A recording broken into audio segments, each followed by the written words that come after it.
Blanca Alcalá, y me uno a las bienvenidas a quienes hoy nos acompañan aquí en el Senado, a David Huerta, por supuesto que siempre es un gusto verlo, al doctor Alderete, que hoy nos demostró que Huerta también era profeta, y por supuesto a Socorro Venegas del Fondo de Cultura Económica, señor senador también, y por supuesto a la senadora Blanca Alcalá, cuyo esfuerzo durante todo este año de centenarios literarios ha sido muy relevante para que el Senado de la República tomara parte también de estas celebraciones y tomara parte de las celebraciones en un año que, como ya lo hemos dicho, pues empezamos hablando de paz, el escritor, pero también de paz en los anhelos de la nación, y terminamos hablando de revueltas,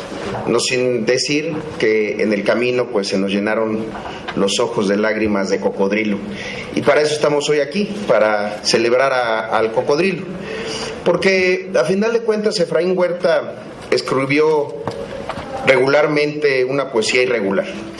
Sus temas y sus formas fueron regularmente irregulares, y esta tendencia yo creo que en donde es más fácil de visibilizar es justamente en los poemínimos, estos poemas pequeños, cada uno tiene vida propia y que no siempre implica correcciones poéticas según las tradiciones.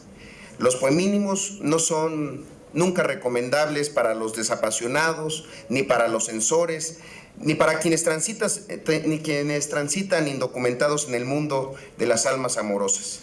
Los poemínimos, como ya lo dijo aquí Socorro Venegas, y lo decía el propio Efraín Huerta, son mariposas locas que pueden estar a la vuelta de la esquina del metro o en un árbol de las muchas especies en extinción. A estos poemas rebeldes hay que atraparlos sin domarlos y así, con el brío natural, llevarlos al papel en donde quedarán, a lo mejor, inmerecidamente prisioneros. Aunque la verdad, quién sabe, todos, eso sí, deben de ser del demonio público.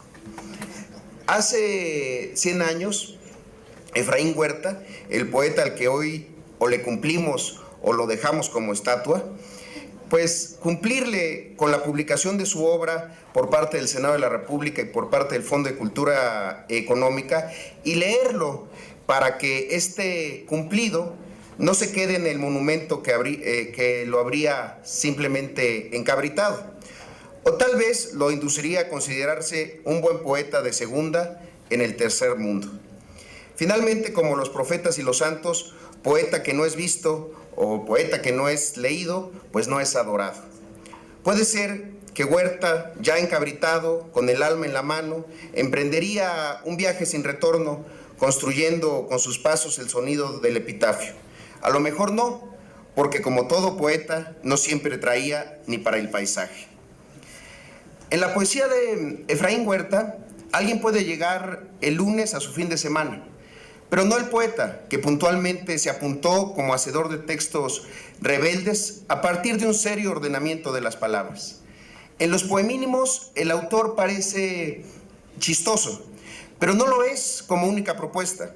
Los pequeños poemas son para reflexionar, y las reflexiones que a su vez muestran algunos asuntos relacionados con la vida, a veces cambiar una sílaba implica convertir el refrán en poema al alcance de todos, excepto, ya lo he dicho, de censores y de desapasionados.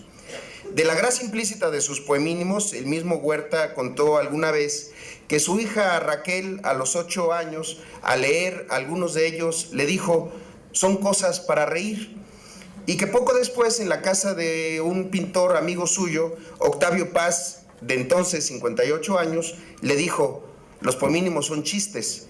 Y a Huerta le alegró en extremo que, separados por medio siglo de experiencia y de cultura, Raquel y Octavio Paz hubieran coincidido en su análisis. En los años del Méster de Clerencia, cuyo mayor representante fue Gonzalo de Berceo, se hacía énfasis en la necesidad de la métrica y de la rima exactas. Seguramente Efraín Huerta sería condenado por los aplicadores de la cuaderna Vía, porque su quehacer poético es una suma libre de palabras y de dimensiones. la rima no siempre aparece y por eso mismo la poesía de los poemínimos es rigurosamente provocadora.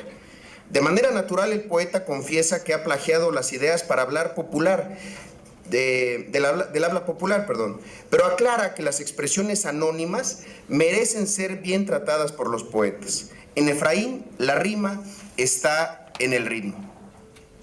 Desde el momento de nacer, los seres humanos se saben ya heridos de muerte natural. Así lo reconoce y lo recrea el poeta en uno de sus poemas mínimos, y esa sombra de la muerte se pasea por buena parte de su obra. Sin embargo, no es un tema para preocuparse, sino un incentivo para vivir plenamente. Para escribir poesía con contenido erótico, sexual, dice en uno de sus textos, o junto con la de contenido social. Aquí vale la pena el poemínimo Aclaración, que justamente ilustra de manera excepcional el doctor Alderete, está en la página 40 del libro, que parece también una profecía y un adelanto del Ya me cansé de este 2014, cuando Huerta dice: no, yo no tengo lo que tú dices, lo que yo tengo es artritis. Se puede demostrar también amor a la ciudad al mismo tiempo que se lamenta de sus males y se escribe: desnúdate que yo te ayudaré. Se puede proponer una mayor equidad entre los seres humanos y lamentar las distancias habidas entre el dicho y el hecho. También para pedir a Dios que nos libre de los malos sufrimientos. Por supuesto, se puede cubrir la cuota de militante y hacer arengas poéticas. Llama a no olvidar a los presos poéticos y a pensar que la peor poesía es la que no se hace. O es más, en estéril, cuando dice: teórico de todo, militante de nada. Por lo general, los chistes producen risas y en ese sentido los poemínimos no son cuentos fáciles ni mucho menos. Producen mucho más que risas, generan sonrisas, que son expresiones de la alegría íntima, de la alegría mejor construida. Efraín Huerta probablemente no descubrió los poemínimos, pero ha sido uno de sus mejores exponentes en el mundo de habla hispana. Hay que tener mucho cuidado cuando se lee a Efraín Huerta, porque es un creador poéticamente incorrecto. No hay corrección en quien, en vez de una plaza de armas, quisiera construir seguramente una plaza de almas.